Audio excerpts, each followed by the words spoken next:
Hi folks, this is Dr. Amar Bali.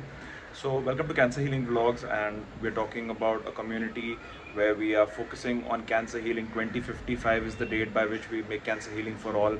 So the topic that we're going to be discussing today that helps us move towards that vision is Gleason score. So what is Gleason score, and what is its significance? I'll just give you the basic idea about it. So it's a method or a system of grading used in pathology, in which when the prostate cancer is detected, then you want to give it a certain grade and a score. Based on that grade, the intensiveness of the treatment and the advanced stage of the prostate will be decided.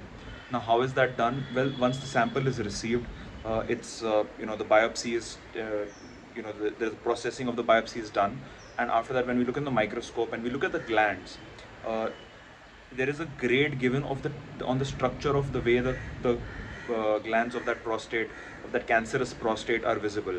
If they are, like their usual size, with the normal structure, same structure repeated over and over, back to back, even though it's got a cancerous morphology, but it's kind of similar to the original prostate, it's given a grade 1.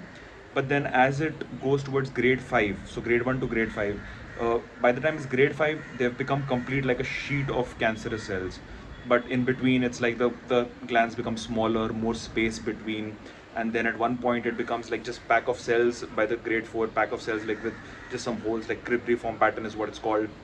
So on that basis the grading is given. And then, so if the now what the next thing is looked at is the predominant group of cells, like that. So if predominant means the largest part of that tissue sample is showing grade 5, then that's more than 50% to be more accurate.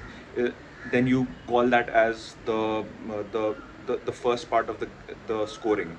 So there is a predominant pattern, and then there's a non-predominant pattern, and that's the basis of the scoring. So you add the two. How is that done?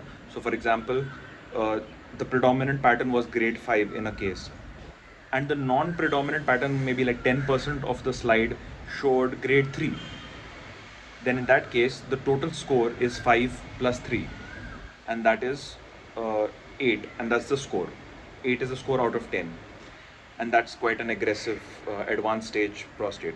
Now if the predominant pattern was grade 1, and then a small part showed 2, then it's 1 plus 2. So that's a fairly treatable prostate carcinoma. Now based on that, the surgeons can decide the aggressiveness of the therapy, as well as have a discussion with the patient. Hope that gives some insight. Yeah, cheers.